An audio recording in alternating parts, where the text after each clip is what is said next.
Loomis. I am the interim chair of the center. And I wanted to start. I'll be handing the reins of this machine back off to our usual director, Eve Stern, in January, when she returns from sabbatical.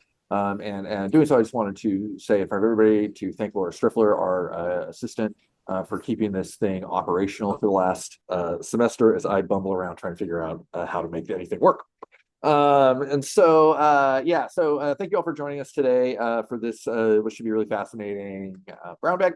I wanted to, just before we go into this, announce for everybody our programming in our speaker series on pop culture for this spring semester. So on February 26th, Courtney Cox from the University of Oregon will be speaking on double crossover, gender media and politics and global basketball. On March 26th, Stephanie Burt of Harvard will be speaking on the genius of Taylor Swift, a crash course on the pop superstar. I may ask the questions about why Taylor's albums are actually overrated, but we'll leave that for the time I have thoughts. And April 23rd, Jeffrey Wilson, also of Harvard, will be talking about why Shakespeare. I probably won't make an argument that Shakespeare is overrated because then I would look like an idiot. But still, you never know what I might say. Before we have our main speaker today, our tradition is always to have one of our faculty members do the introduction of the speaker. And today it's going to be Jimena Sevilla, who is an assistant professor of history in the specialist in environmental history and Latin America. And I will hand it over to her. So thank you.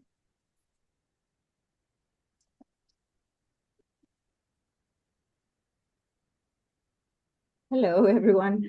I have the pleasure to introduce Richard McGee, who's now the teaching assistant of Latin American history class. So there are some people here that are his students. And also I had the pleasure to have him in my seminar last semester in Latin environmental history of the Americas. So this is very exciting. Richard McGee is a graduate teaching assistant for URI's Department of History, and he's working towards his master's in arts in history.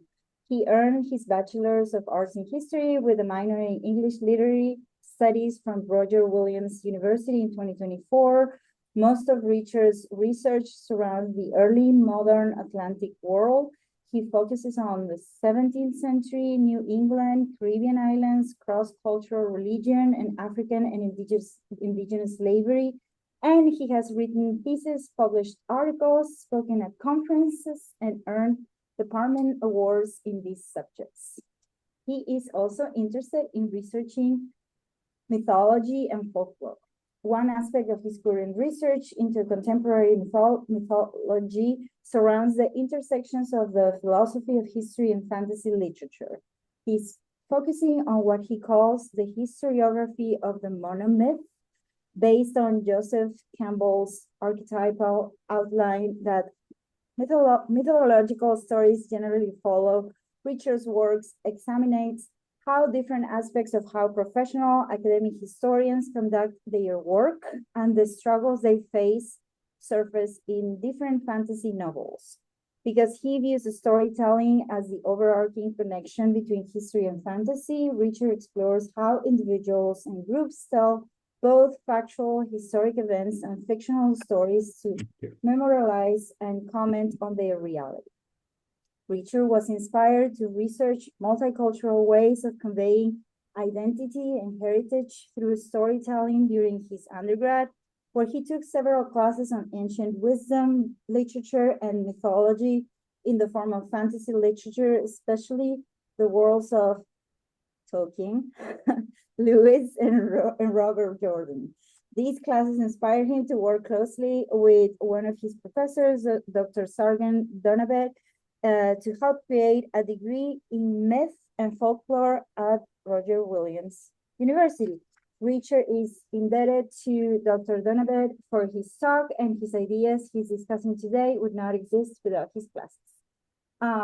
In the future of his academic career as a PhD student, Richard wants to continue researching mythology and fantasy to examine aspects of human reality in ways that are easier and simply more enjoyable to comprehend. More simply, he wants to keep including his favorite pastime in his academic work. So welcome, Richard McGee.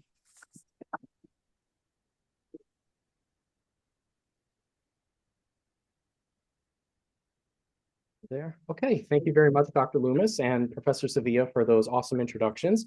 And I just want to say a big thank you to everybody who's here today, both virtually and in person. My talk today wouldn't exist without you guys, so I'm very happy that you all are here.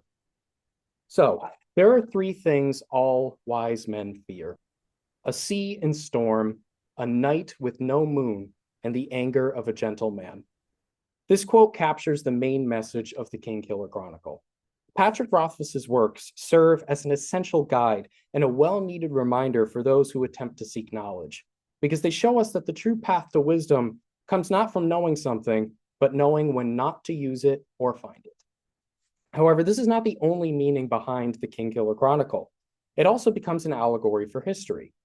The Kingkiller Chronicle tells the tragic autobiography of a traumatized hero who sought forbidden knowledge, went into hiding for unknown reasons, and became a lonely innkeeper.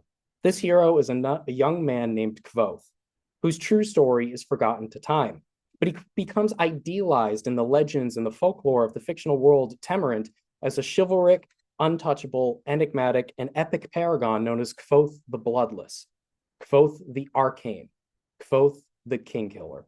Even Kvothe himself said, "I have of course been called many other things, most of them uncouth, although very few were unearned.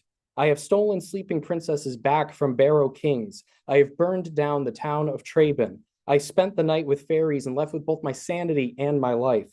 I was expelled from the university at a younger age than most people are allowed in. I tread paths by moonlight that others fear to speak of during day. I have talked to gods and written songs that make the minstrels of old weep. You may have heard of me."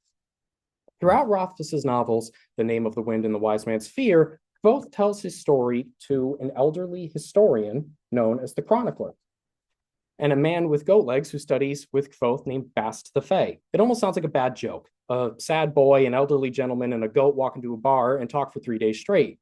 Ironically enough, that's actually part of the plot. Kvothe, being a practitioner of ancient magic and fighter of vanishing demons, disdains falsehoods. Kvothe wants to demystify his story, ensuring his past is told cleared and truthfully, and to reveal mystical knowledge about the world that has been kept locked away behind doors of stone. Kvothe's story is captured in vivid words and cloaked in mysterious shadows, and contains a world where songs convey the weight of history. Names become the force of magic, and myths are retold so much that their origin can no longer be traced. As a whole, the Kingkiller Chronicle proves the power of reputation, the danger of knowledge, and the purpose of chaos amidst order. But most importantly, it reveals a philosophical reality behind the stories that are told and how they are told, especially the need to uncover facts despite attempts made by those who work to hide the truth. Not only does Kvothe's story unfold in a dramatic and well-written narrative, the Kingkiller Chronicle embodies the intersectionality between the practices of professional and academic-based history with the main themes of fantasy literature. The Name of the Wind and The Wise Man's Fear reveal how studying the theory of history can hold as much importance as researching actual history does. Throughout my talk today, I want to dive deep into the Kingkiller Chronicle's multifaceted fantasy elements, key plot points, and even throwaway lines to show how Rothfuss's books mirror key aspects of the philosophy of history.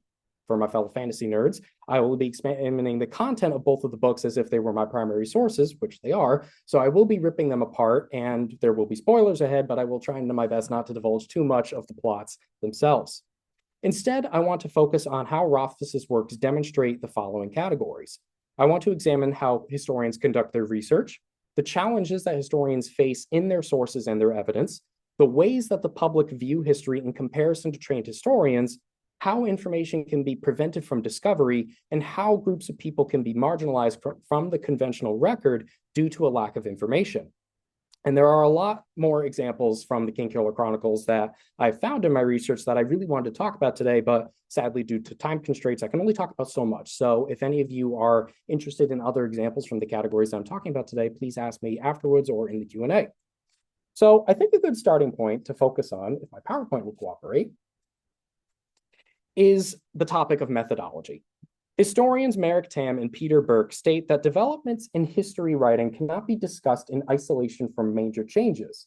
The study of history has undergone several changes in the present century to clarify key points of tension and multiple visions of a rapidly changing historiographical landscape. Historiography is the study of how history is written by historians, just as an aside. While historians work with both sources from the time that they're looking at and other historians, they will have a different way of conducting their research and approaching their topic than their counterparts. Because of this, history is not so much about what is found, but more importantly, how a historian perceives it, organizes it, and argues it, even as historians aim their practice towards preserving as objective and true of a story as possible. This is evident in the first few chapters of The Name of the Wind, which is the first book of the series. When Chronicler arrives at the Waystone Inn, the tavern that Kvothe owns and is hiding out in, Kvothe tells him that the hero he is searching for is dead. However, Chronicler, being a historian, arrived with piecemeal information, such as songs, rumors, and secondhand stories saying that the Kingkiller is alive. To convince Kvothe to admit that he is in fact the Kingkiller, Chronicler says that his goal is to collect an authentic account of the Kingkiller's life and planned to combine the dull information he had to do so, but he really wanted the truth as it happened from the person who lived it. Both Chronicler and Kvothe recognize that hearsay has distorted the truth of his life. So Kvothe agreed to relay his story to Chronicler himself because he wanted to accurately tell his own story. However, they disagree on how to do so. In the book, Kvothe asks, "How do people normally go about relating their stories?" Chronicler shrugged. "Most simply tell me what they remember. Later, I record the events in proper order, remove the unnecessary pieces, clarify, simplify, that sort of thing." Kvothe frowned. "I don't think that will do." Chronicler gave him a shy smile. "Storytellers are always different. They prefer their stories be left alone, but they also prefer an attentive audience. I usually listen and record later. I have a nearly perfect memory." "Nearly perfect doesn't quite suit me," Kvothe said. "I know your reputation as a great collector of stories and a recorder of events." Kvothe's eyes became hard as flint, sharp as broken glass. "That said, do not presume to change a word of what I say. If I seem to wander, if I seem to stray, remember that true stories seldom take the straightest way." This dialogue reveals a core issue within the philosophy of history. David Gold writes, who's a historian, that even as our subjects of inquiry have become more diverse and our methodological sophistication has grown, we remain constrained by those very histories we seek to complicate and challenge. Because Chronicler says he wants to organize a flowing argument based on the evidence he finds, the idea of fact becomes up to debate. In the real world, people who wrote primary sources remembered and documented things based on their own worldview, and historians have an innate impulse, I do, I don't know if I'm speaking for every historian in the room, to organize the chaos of primary sources into coherent arguments that reflect their idea for why and how something occurred and what its impacts were. Even while they are relating fact, it is an inherent inevitability that historians need to edit information to demonstrate how history fits into a claim. In The Name of the Wind, the chronicler outright tells Kvothe that he edits his stories. This mirrors Charles Beard's observation that any written history involves the selection of a topic and an arbitrary delimitation of its borders. This selection and organization, a single act, will be controlled by historians' frame of reference, composed of things deemed necessary and of things deemed undesirable or desirable. Chronicler believes in ordering a narrative with a certain structure and simplifies it to captivate audiences. Like some real-world historians, Chronicler looks at his evidence, finds additional information from his evidence that fits within his overall research question and goal, and avoids any information that does not necessarily fit into his argument. He reorganizes the events in an order that fits his claim instead of a narrative. Even though professional historians do this in an attempt to uphold fact, facts can sometimes fall victim to things that affect how historians conduct their research, like experiences and biases. Kvothe, on the other hand, rejects Chronicler's method because he feels it distorts lived experience. Kvothe questions the academically trained historian by recognizing that memory is not linear and truth is far from simple. He insists that true stories seldom take the straightest ways, and challenges the very premise of a tidy historical narrative that many historians aim to posit in their work. By forcing Chronicler to write down every word he says, regardless of its deviance or perceived importance, Kvothe embodies the idea that a historian is not a complete expert on the topic of study compared to lived experience. Not only does he become a nuanced critic of the ivory tower, which is needed sometimes, Kvothe embodies Carl Becker's claim that professional historiography, which is, again, the study of how history is written, is a history of history subjectively understood, rather than a history of the gradual emergence of objectivity and the idea of truth. And a second issue that the Kingkiller Chronicles present, and the ones that historians face, is the challenge of objectivity in their sources. The start of Chronicler's interview with Kvothe shows this. Once he begins speaking, Kvothe reveals the inaccuracies of any form of evidence, both oral and written.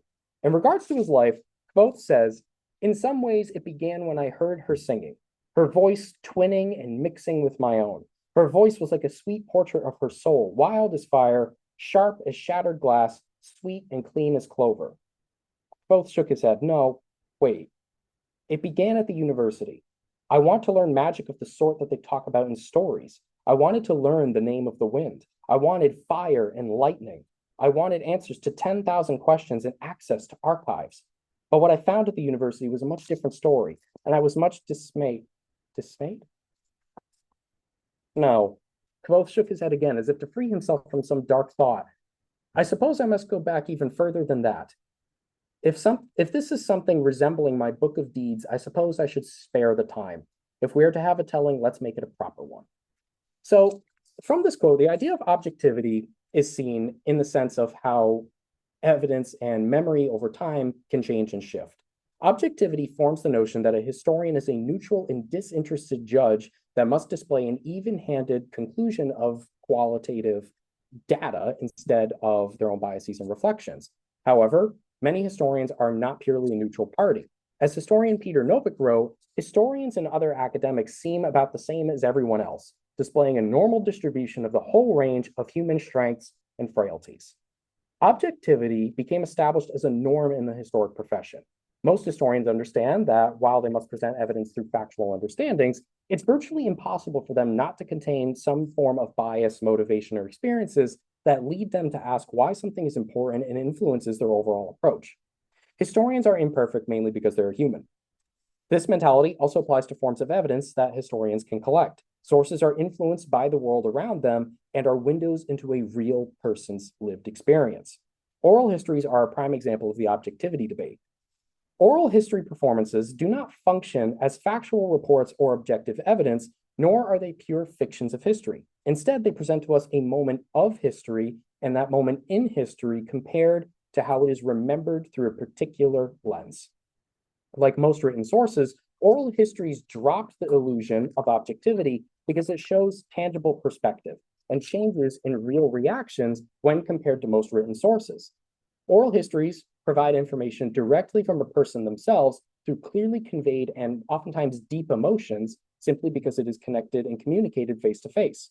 It makes the very idea of evidence and information far more tangible than a written source sometimes. However, any source possesses the same limitations that oral histories do, but an oral history simply makes them appear more relevant. The concept of objective research, as I said, is paralleled by Kvothe's oral history. Kvothe's memory is not perfect. He had a few false starts before deciding where it was appropriate to begin his story. This shows how someone can say something different than what may have actually occurred because they have a choice to do so, and also because a person's way of looking at the world and an event inevitably changes as time passes, especially as they age and gain more experience. This is prevalent given Kvothe's own experiences. Spoilers ahead. As a child, Kvothe watched his entire family be killed at the hands of evil demons that taunted him. For months, Kvothe lived in the woods as an orphan, dealing with repetitive psychological damage, and he buried this event for years until he was ready to confront it. He even said himself that perhaps the greatest faculty our minds possess is the ability to cope with pain. I remembered differently, a half-forgotten home. One needs to question whether or not Kvothe's story, which he himself claimed that he wanted to have told in the most objective way possible, is even accurate at all at this point. Kvothe's oral history shows how people have time to ponder their thoughts before they discuss them. And Kvothe's oral history also shows us how different cultures rely on oral transcriptions of their histories and embrace the possibility of misinformation. One historian said that oral history is a retrospective heuristic method in which data is generated and analyzed in a collaborative exchange, because it aims to invent aspects of subjective histories of experiences alongside narratives handed down in repetitive cultures. Certain groups throughout history, including the varying indigenous peoples of North America, relied on conveying their history through the spoken word. Similarly, Kvoth belongs to a people known as the Adema Ruh, which is a large troupe of traveling performers who do not have any specific place that they call home. As he is a Demarah, he relies on storytelling through songs and tales for memory, not necessarily the written word due to his cultural background. Like many real-world groups, Kvoth and the Demarah believed that stories were shifting, living, and breathing entities that had minds of their own and included their inconsistencies and paradoxes as an important point. He believed, like his people, that if a story was stagnant, it was not a story at all. Kvoth's inability to pick a proper starting point for his own history demonstrates the overall error of primary sources, but it also shows how history is less about what people remember, but more about how and why people remember it. Like Kvoth's memory, inconsistency in evidence is intrinsic to the historian's craft. Even if it is difficult for historians to find answers, Kvoth reveals how the imperfections in memory simply make him and the rest of humanity what they are, which is human.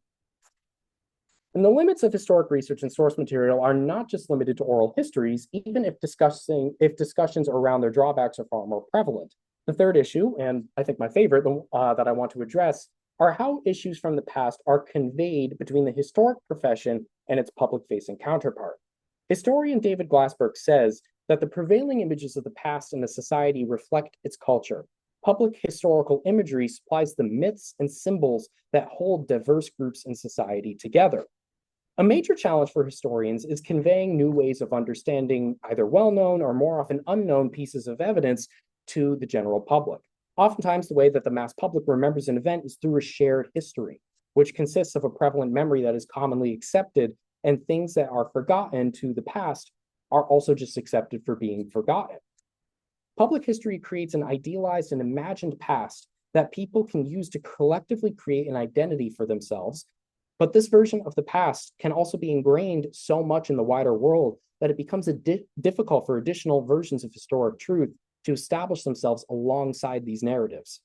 A generic public history can sometimes become a glorification of stories and a romanticization of rumor.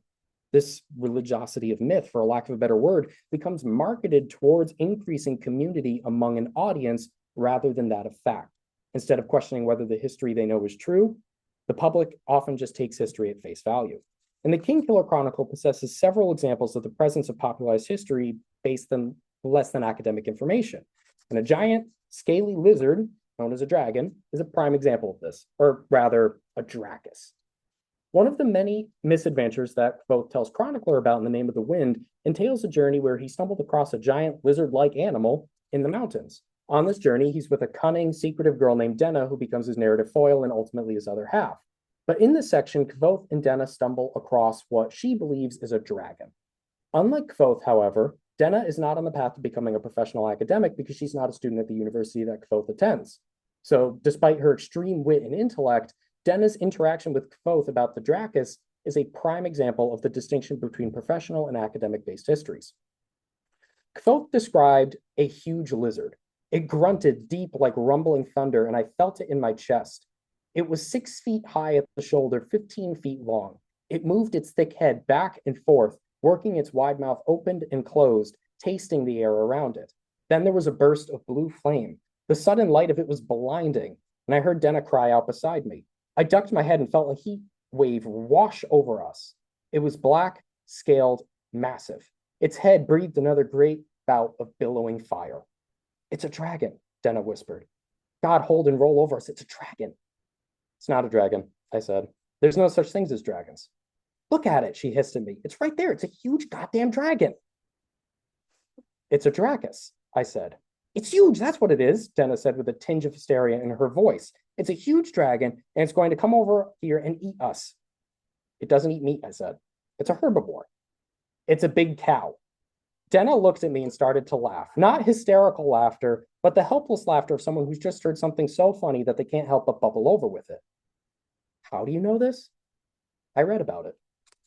Kvoth and Denna's reactions to the Dracus respectively embody the historian who has conducted the painstaking work of research to know everything there is to know about their topic versus the public-facing understanding of a very surface-level record. Kvoth is seeing and contextualizing, whereas Denna is looking and rambling. Because Kvoth read a book on it for his studies, he is not afraid of the Dracus. He knows that it is a rare and intelligent creature that uses its blue fire as a bird would use its feathers for plumage, and he knows that it's a herbivore that has flat teeth and can only eat wood instead of other living creatures. But like most people, they saw something like this, including myself. Dennis instantly sees a massive fire-breathing lizard charging right towards him and appropriately thinks that the end is near. She only learns that a Dracus is not a dragon and is harmless because the scholar tells her about it. This is information that is not generally known throughout the world of Temerant. Dragons technically do not exist in Kvothe's world, but most people wouldn't think that way. If they see a big scaly lizard that emits heat from its mouth and is technically not called a dragon, people are still going to call it a dragon. Even Chronicler himself wrote a book dispelling this belief, and Kvothe studied this very book. On the other hand, Denna knows that no normal human outside academia is going to read something called The Mating Habits of the Common Dracus. If most people call it a dragon, and two scholars have dedicated their life to studying, researching, speaking at conferences, gaining degrees in, requiring funding, and becoming pure professionals in this topic, and they call it a Dracus, it's a dragon. Another problem that historians face in addition to this, again, if the PowerPoint would work, that'd be very lovely. There we go. Is hidden or lost information. Historians have limited knowledge about the past, and a major contributor to this in certain instances is an institutionalized perspective on what is considered fact. Maori scholar Linda Smith argues that a critical aspect of the struggle of self-determination has involved questions relating to the history of indigenous peoples and a critique of how we, as the other, have been represented or excluded from varying accounts. Prior to the 1960s, history was rather traditional and led to the direct suppression of different perspectives in mainstream academic records. And there are even traces of this, or flat-out resurgences of this, in our day today. The proverbial victor of history dominated the written word and prevented certain groups from documenting their experiences. For others, their words may have been tampered with or altered to fit an approved version. History became written by dominating powers that ultimately eliminated that which is fact to different groups. This perspective caused archival silence, incoherent gaps in the record, and a negative outlook on non-traditional evidence. This is an immense challenge for historians today because many aspects of the historiographical record are a reflection of Western biases and agendas. Historians have made substantial progress in recovering lost stories and adjusting the wider narrative to include different points of view. I'm not saying that they aren't.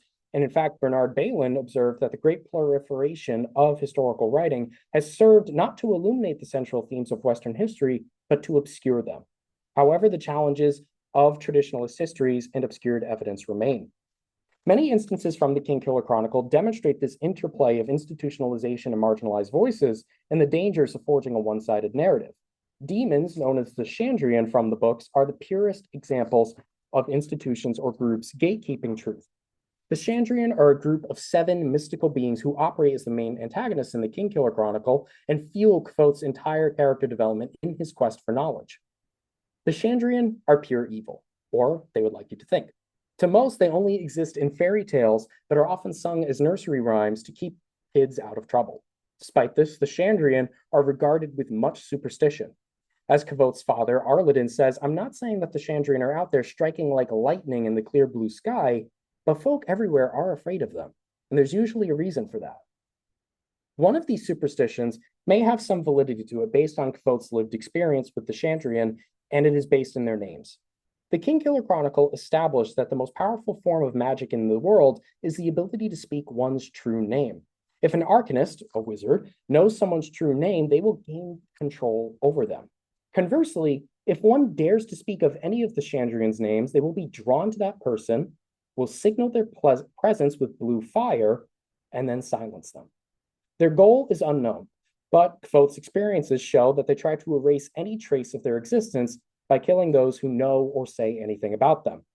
In the name of the wind, Arladin intended to find truth about the fall of a hero named Delanray and the Chandrian from a kid's story. After Arladin sang the first few verses of this song, he and his entire family of the Ademara were killed. Only Kvothe survived, and he was unable to truly comprehend what happened until he saw the Chandrian for himself. And his interaction with them exhibits how historians can be confronted by groups who attempt to keep stories of wider knowledge away from those who attempt to either reinterpret the facts or wish to convey any form of truth. Kvothe said that he saw several unfamiliar men and women sitting around a fire, and a dizziness swept over me. Everything was cold and sharp. It was the expression that a nightmare wore. I felt a stab of feeling penetrate the confusion I clutched around me like a thick protective blanket. Something put its hands deep into my chest and clenched. It may have been the first time in my life I was ever truly afraid. The one called Cinder said with a terrible delight in his voice that someone's parents had been singing the entirely wrong sort of songs. A voice came from a man who sat apart from the rest, wrapped in shadow. You seem to forget our purpose, Cinder. You are a tool in my hand, nothing more. And who keeps you safe from the Emir, the singers, the scythe? I am glad I decided to accompany you. You are straying and have seemed to have forgotten what it is that we seek and what it is that we wish to achieve. Haliax, the person who was speaking, and his Chandrian hunted down the Ademara to protect themselves from being discovered and wanted to prevent anyone from spreading any knowledge about them at all. The Chandrian even claims that if someone sang the wrong type of songs or told the wrong type of stories, that they will be punished for it, and proving their attempt to dictate truth in the narrative. From their initial interaction, both realized that the Chandrian wanted to conceal and remake history, or possibly expose stories and written histories as misinformation that was said about them over time. There is a questionably large absence of information in this world about them, and it is impossible to determine if they purged that information themselves or if another more powerful group did so. Either way, the ambiguity in evidence surrounding the Chandrian's existence and their avid attempts to keep this evidence hidden demonstrates that efforts to suppress or rewrite facts is a key difficulty that historians in reality face. And once Kvothe attempts to process this trauma, he aspires to learn about the Chandrian. In the name of the wind, Kvothe was accepted to the prestigious university, which was the only specialized academy in the world that accepts a few bright scholars but offers several schools of learning and training in varying fields, especially archiving and history, my favorite, and other areas of magic like naming. Because of the university's prestige, its professors are renowned for their abilities, excuse me. However, the university becomes an example of institutions that suppress information, especially when Kvothe starts to actively research the Chandria. To find any evidence about them, Kvothe tried to gain access to the university archives the moment he entered the school, which I also would do. The archivist, Master Lauren, wrote several regulations that made it virtually impossible for people to enter the archives if they were a first year. And among the many misadventures and bad luck that Kvothe endures as he attempts to gain access to the archives, the thing that historians fear the most happens. His research proposal was denied. Lauren laid the request ledger from the tomes on the table. I noticed your request while assisting one of the newer scrivs in his duties. You have an interest in the Chandrian and the Emir? He asked. I nodded. Is this in regard to an assignment from one of your instructors? For a moment, I thought about telling him the truth, about what happened to my parents, about the story I had heard.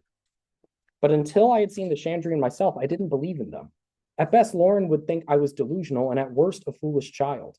I was suddenly pointedly aware of the fact that I was standing in front of and talking to the master archivist of the only university in the four corners of civilization. So I shook my head. No, sir, it's merely to satisfy my curiosity. I have a great respect for curiosity, Lauren said, but others do not think as I do. I would not see that your first term is unnecessarily complicated by such things. I expect things will be difficult enough for you without this additional worry.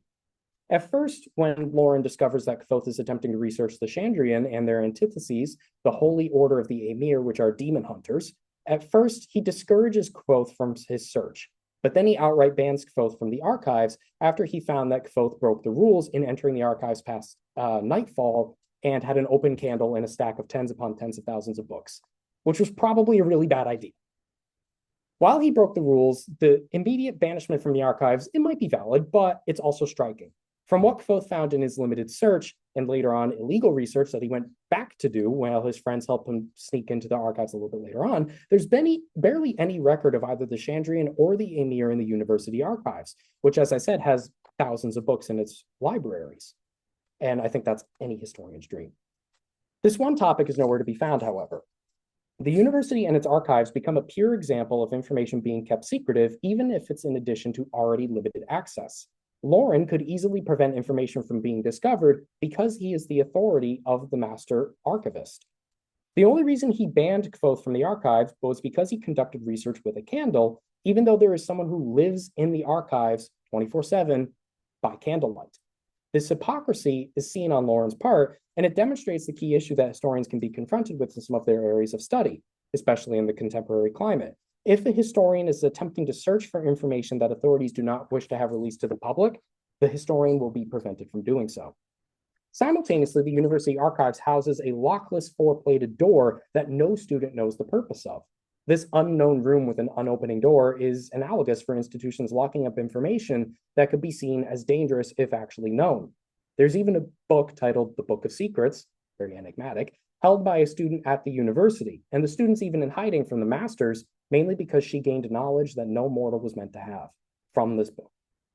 Just as historians find gaps in evidence when confronting the history of lost peoples, the overall lack of documents and sources pertaining to the Chandrian demonstrates how powerful entities destroy information to maintain said power, even if it is considered for a good reason.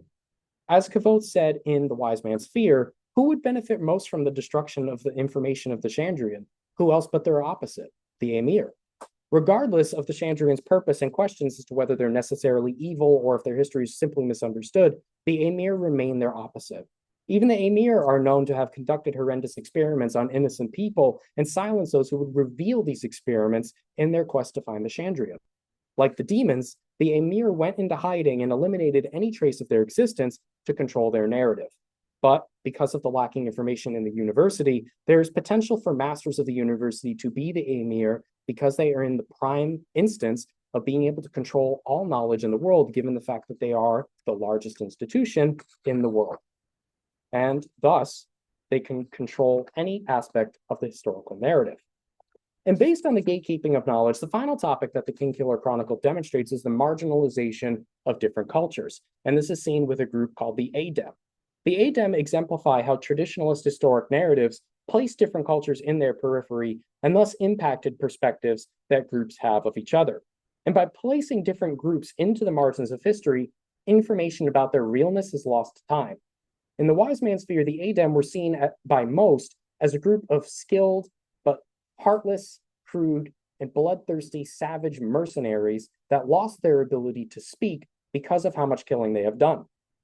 Because the Adem resided in a geographically isolated mountain range, this national myth-making became prevalent throughout the world. When Kvothe first met an Adem mercenary by the name of Tempi, he reflected on this. Tempi was the first Adem mercenary I had ever met. Far from being the imposing, hard-eyed killer I had expected, Tempi was rather nondescript. Tempi was different than I expected. A main cultural distinction between the Adem and the rest of Temerant is their way of communication. Simply put, the Adem are quiet because they use a form of sign language to speak rather than actual speech that no one else understands. In Ademri, which is where they're from, speech is reserved for intimate moments between very close companions. For instance, singing is viewed by the Adem as something that can only be heard in the context of a deep bond. For the rest of the world, especially Kvothe, who's a minstrel, this is seen as strange, while the Adem view speaking to any random individual or a group of people like I am speaking in front of as a complete vice. Kvothe's Adem mentor, Vachette, explains this. Can you think of a single time you've ever heard one of us shout, raise our voice, or even speak loudly enough that we can be overheard? That is because for us, speaking is very private. It is very intimate. Even facial expressions, the warmth that a voice can make and the emotion that a face can reveal should only be left when a family might sing together if they are close, a mother who might sing to her child, but only if you are very much in love and very much alone. But you, a musician, you do this in front of a whole room full of people all at once, and for what, a few pennies? This cultural difference was never heard of in its own context before Kvothe traveled to the Adem's homeland. For the most part, due to the marginalization of histories and cultures different from the predominant group, most people viewed the Adem as a quote-unquote backwards people. In addition to their sign language, the Adem were not bloodthirsty, but rather held combat as a sacred aspect of their culture and religion. Killing only in combat, not for wanton abandon, indicated that the Adem were part of what they called the Lithani, which was a dictation of a moral philosophy and a way of life. But because the book is written from an outsider perspective, meaning Kvothe, on this matter, the audience never finds out what the Lithani actually is. And because it is so ingrained in Adem culture and part of everyday life in Ademri, there's no way for the Adem to actually transfer their way of understanding this Lithani into a way that others would actually grasp it. Instead, they simply say, repeatedly, it is Lithani, when something aligns with their worldview. Many historical narratives commit the fraudulence of viewing people as uncivilized rather than simply possessing a different worldview and offering a different term of the understanding civilization. As the Adem show, the standards for civilization are not necessarily universal. While it is normally viewed through Western standards, the idea of civilization is challenged by the Kingkiller Chronicle because it is based on a society's view and their subjectivity, regardless of whether traditional histories in Temerant do or do not pay credence to this fact. As their home is part of the four corners of civilization, in quotes, and because they were driven to this location after other peoples subsumed their original land and pushed them out for being a threat, the Adem were isolated, and the true nature of their civilization was lost to time. Others, to fill gaps in the record, made up stories about them. So, in conclusion, the name of the wind and the wise man's fear show us the meaning and the importance of holding onto our past. The Kingkiller Chronicle captures how fantasy books have allegories for the historian's craft and allow us to gain another understanding of how the field of history transcends every aspect of human society by linking itself into its culture. I know that sounds like a bit of a plug, which it absolutely is. While the Kingkiller Chronicle and other fantasy books have many, many more examples of how historians conduct their research, the source challenges, the way that the public views history, and how information can be prevented from discovery and marginalization thus occurs, these examples are just one interpretation of this saga. As a renowned fantasy author, Brandon Sanderson, said, the purpose of a storyteller is to not tell you how to think, but to give you questions to think upon. And Rothfuss does just that. So without further ado, thank you.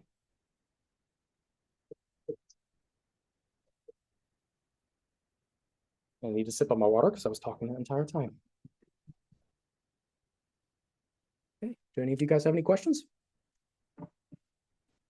Yeah.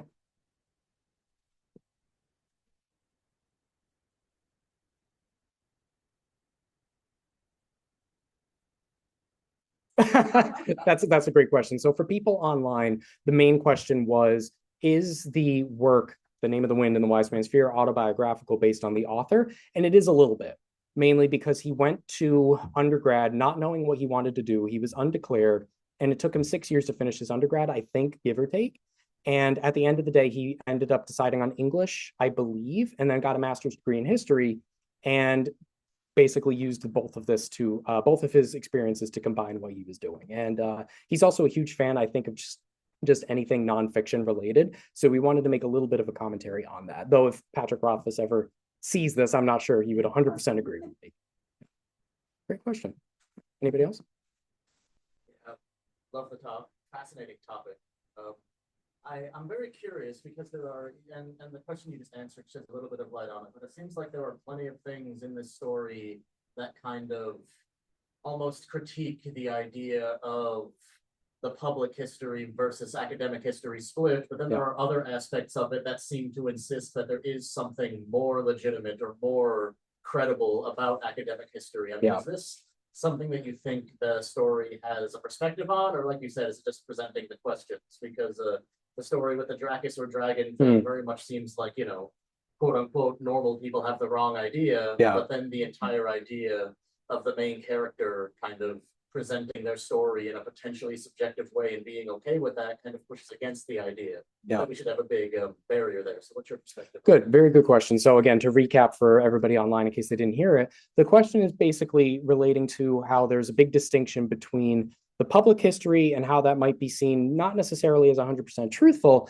and then there's the academic history, which is seen more as that has the validity, and then there's that back and forth between whether or not which side is correct and whether there's a delimitation of borders between both public history and academic history, if that's the gist of it.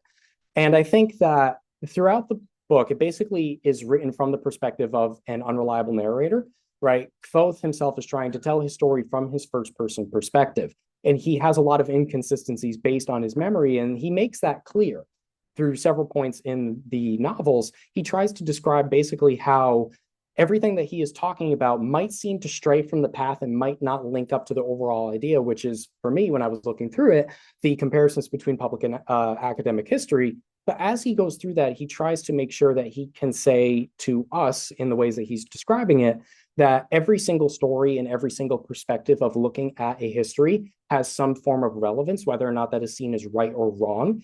And it links back again to the quote I brought in from the demons, who said that someone's parents were singing the entirely wrong sort of songs. Kvothe, I think, is trying to, and not when I say Kvothe, I mean Patrick Rothfuss, the author. He's trying to basically get across to us that there are varying ways of looking at the world. And in doing so, people will always have a different way of like examining things, and that people aren't necessarily wrong or right. They're just different from each other. So I think what he's trying to do is, in a way, deconstruct the borders between academic and professional history by showing the good and the bad of both sides, in a sense. Does that answer your question, Tim? Good. Yeah, perfect. Thank you, Tim, for keeping up seminar. Well, I'm glad the Chandrian didn't get me, though, because they always attack people who speak about them. So I'll be able to show up for seminar tomorrow. But if I don't, you guys know why.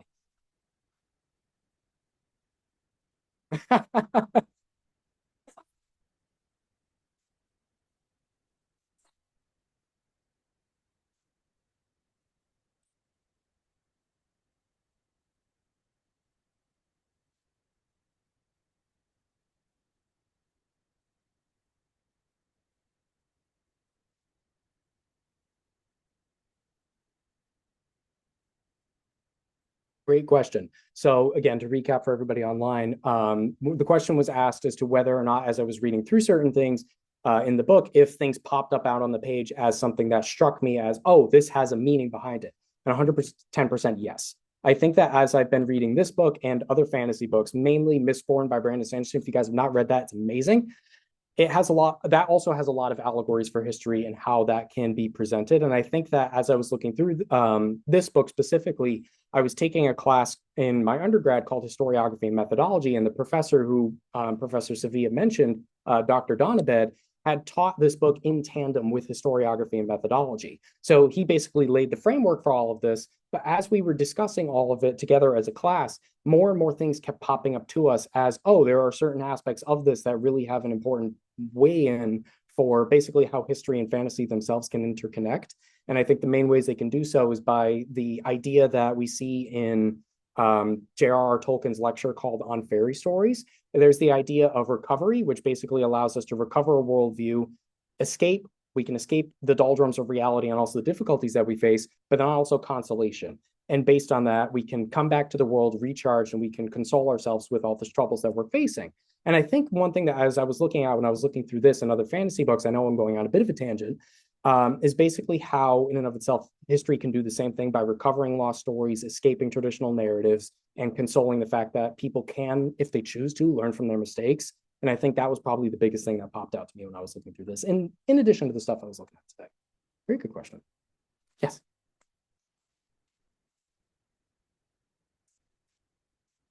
Yeah.